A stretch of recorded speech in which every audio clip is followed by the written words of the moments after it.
안녕하세요. 오늘 저희랑 같이 아주 깊이 파볼 주제는 마취 양리학의 핵심이죠.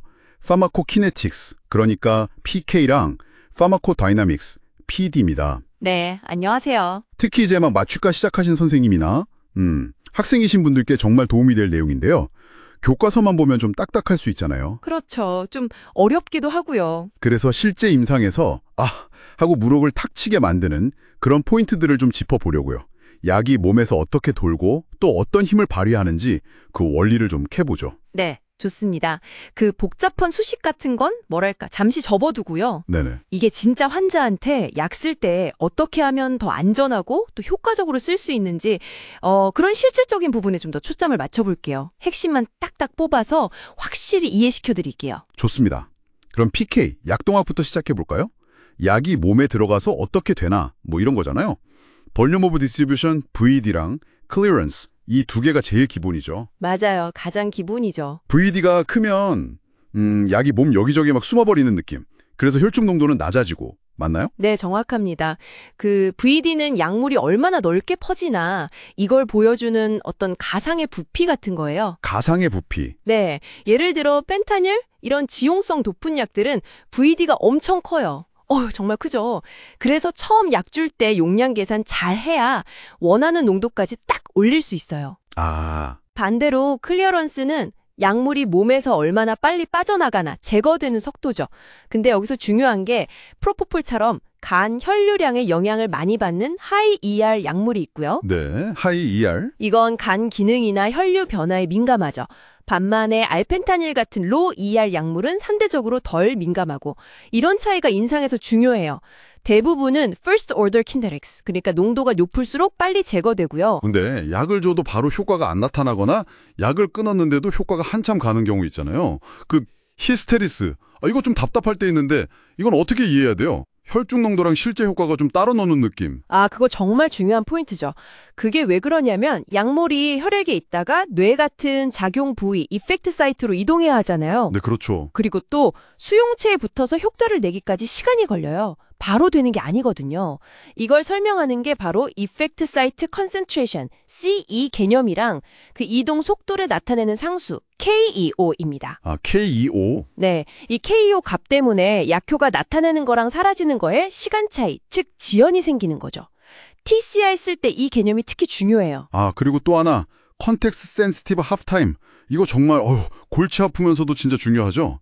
장시간 약을 계속 주면 그냥 반감기만으로는 약효 언제쯤 없어질지 알 수 없다는 거. 맞아요. 컨텍스트, 그러니까 약물을 얼마나 오랫동안 주입했는지 그 맥락에 따라서 약효가 절반으로 줄어드는데 걸리는 시간이 달라진다는 거죠. 네네. 이메펜타닐 같은 약은 이 시간이 주입 시간이랑 거의 상관없이 짧아요. 그래서 예측하기가 좋죠.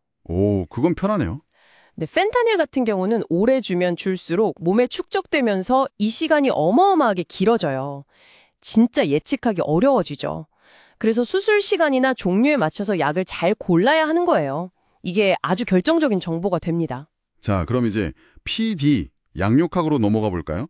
이건 약물 농도랑 그에 따른 효과 사이의 관계를 보는 거죠. 포텐시랑 에피커시, 이 두 개념이 핵심 같아요. 네, 핵심입니다.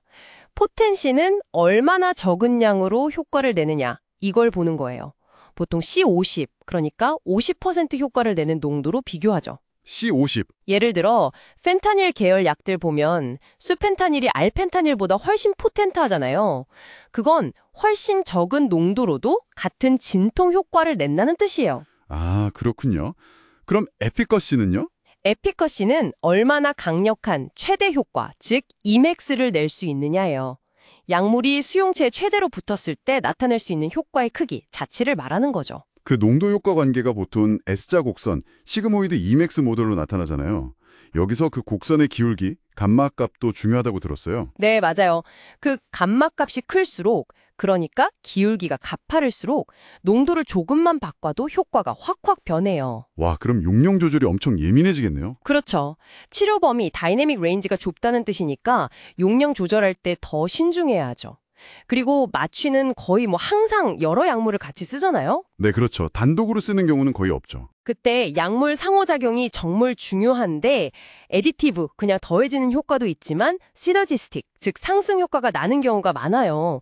예를 들어 아이소플로레인 같은 흡입 마취제랑 펜타닐을 같이 쓰면 각각 필요한 양이 줄어서 MAC 값이 감소하잖아요. 아, 네네. MAC 감소 중요하죠. 이런 상승 효과를 잘 이용하면 각 약물 용량을 줄여서 부작용은 줄이고 원하는 마취 깊이는 얻을 수 있는 거죠.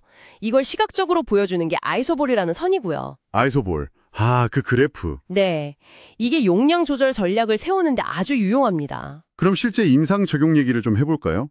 프로포폴 TCI 쓸 때 마슈 모델이랑 시나이더 모델, 이거 맨날 헷갈리는데 뭐가 다른 건가요?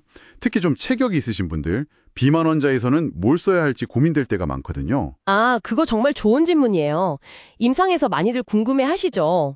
가장 큰 차이는 모델 만들 때 고려한 변수, 공별량에 있어요.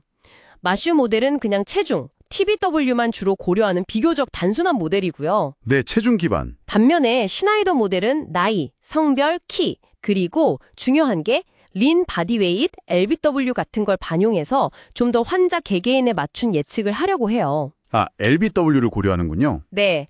그래서 보통 시나이더 모델이 KU 값이 더 커서 이펙트 사이트 농도 변화가 좀 더 빠르고 약물 주입 시작할 때 초기 오버슛, 그러니까 확 올라가는 게 좀 적다고 알려져 있죠. 오, 비만 환자의 경우는 이게 더 중요해지는데 약마다 달라요. 프로포폴 볼러스는 LBW 기준으로 주고 지속 주입은 TBW나 어저스티드 BW 같은 걸 고려해야 할 수도 있고요. 리미펜타닐 TCI, 민토 모델 같은 경우는 LBW를 기단으로 하고요. 그냥 무조건 전체 체중 TBW만 쓰는 건 좀 위험할 수 있어요. 와, 정말 복잡하면서도 알아야 할 게 많네요. 오늘 PK/PD 핵심 원리들이 실제 마취할 때 어떻게 적용되는지 쭉 훑어봤습니다. VD, 클리어런스, 히스테레시스, 컨텍스트 센시티브 half-time 같은 PK 개념들, 그리고 포텐시, 에피커시, 시너지즘 같은 PD 개념들이 선생님들의 약물 선택이나 용량 조절에 좀 더 명확한 길잡이가 되었으면 좋겠네요. 네, 이런 원칙들이 정말 약을 더 안전하고 효과적으로 쓰는데 필수적인 기초가 되거든요. 근데 꼭 기억해야 할 게 있어요. 이 모델들은 결국 평균적인 환자를 기준으로 만들어졌다는 점이에요. 아, 맞아요. 평균일 뿐이죠. 네. 실제 환자들은 정말 다양하잖아요. 그러니까 항상 눈앞의 환자 반응을 아주 주의 깊게 보면서 이런 양리학적 지식들을 유연하게 적용하는 거, 그게 바로 우리 마취과 의사의 역량이죠. 맞습니다. 모델은 어디까지나 지도 같은 거고 실제 운전은 결국 선생님의 임상적 판단에 달린 거니까요. 오늘 다룬 내용에서 한 발 더 나아가서 예를 들면 노인 환자나 소아 환자 아니면 간이나 신장 기능이 안 좋은 환자들한테는 이런 PK/PD 원칙들이 또 어떻게 달라질까? 이런 걸 고민해 보시는 건 어떨까요? 좋은 생각입니다. 그런 특수 환자군에 대한 이해가 또 중요하죠. 네, 그럼 오늘 이야기는 여기서 마무리하고요. 다음 분석에서 또 흥미로운 주제로 찾아뵙겠습니다.